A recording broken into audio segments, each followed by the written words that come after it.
London, England. In the centre of this bustling 21st century city, right on the banks of the River Thames, lays an unsuspecting undercroft that has become a mecca for skateboarding.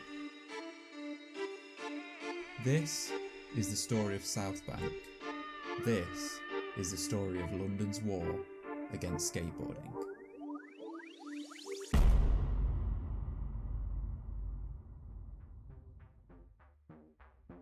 To tell this story, we have to go right back to its birth. Skateboarding has spread across the Atlantic and found its way to the youth of England. The concrete jungles that are UK cities lay untapped by skateboarders, primed for a new explosion of culture. It doesn't take long for the first wave of skaters to discover the undercroft of the recently constructed arts and cultural complex, cleverly dubbed Southbank, as it's on the south bank of the river. Almost as if it had been designed for skateboarding, it quickly becomes a hub in the UK scene.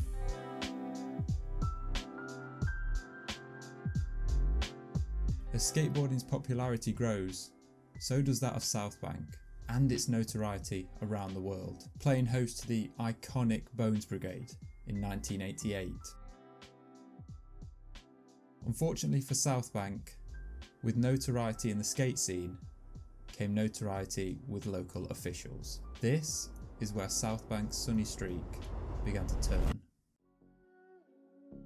You see, skateboarding isn't seen by many the way we see it. Not as a creative outlet for youth, keeping them off the streets and out of crime, teaching them valuable lessons about community and resilience. No.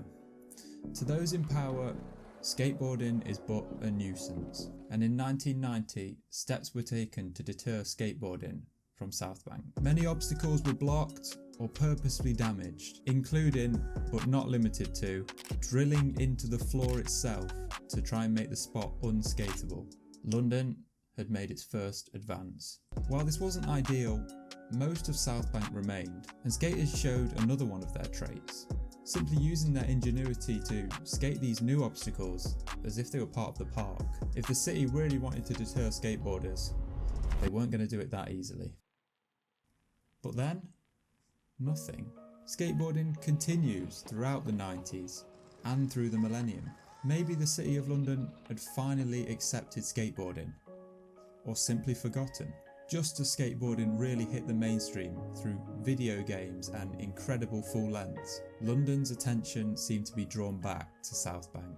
It looked as though history, as it always seems to, was repeating itself. And this time, London came back with vengeance. During the mid-2000s, the space was heavily reduced with hoardings, using the excuse of renovating the surrounding areas. It was claimed these measures would only be temporary, but as you can probably guess, they weren't. Once again, skaters were forced to adapt rather than give up their sanctuary. I'm sure much to the displeasure of the suits, skaters continued to skate Southbank on a daily basis. There may not have been much left to skate at Southbank, but what there was now hallowed concrete. Skateboarding wasn't willing to let it go that easily. Another decade of skateboarding passed at Southbank. A rail had been erected, separating skaters from the public, but not much else had changed. Again, we seemed to have another ceasefire, until London played its biggest card yet.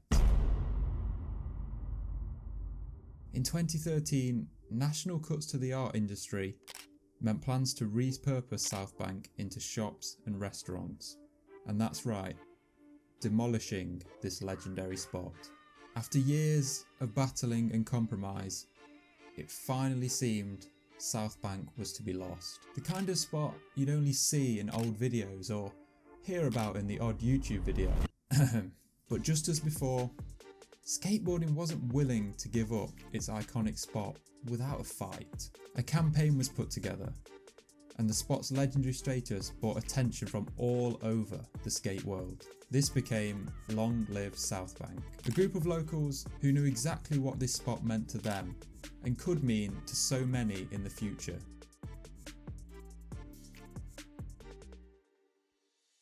What officials seemed not to understand was that their cultural complex had spawned exactly that. A deep world of culture and diversity, just not quite how they'd expected. The hard work of Long Live Southbank managed to create an agreement that secured the long-term future of the sport. Maybe finally these two opposing sides were beginning to unify. The thing is, this was a massive relief to the skate world. Skaters don't forget easily. Laid behind those temporary walls lay what was once theirs, and it's still not been returned as promised. Long Live Southbank seized this opportunity of progression and finally agreed plans to restore the areas that had been blocked off in Southbank in 2004.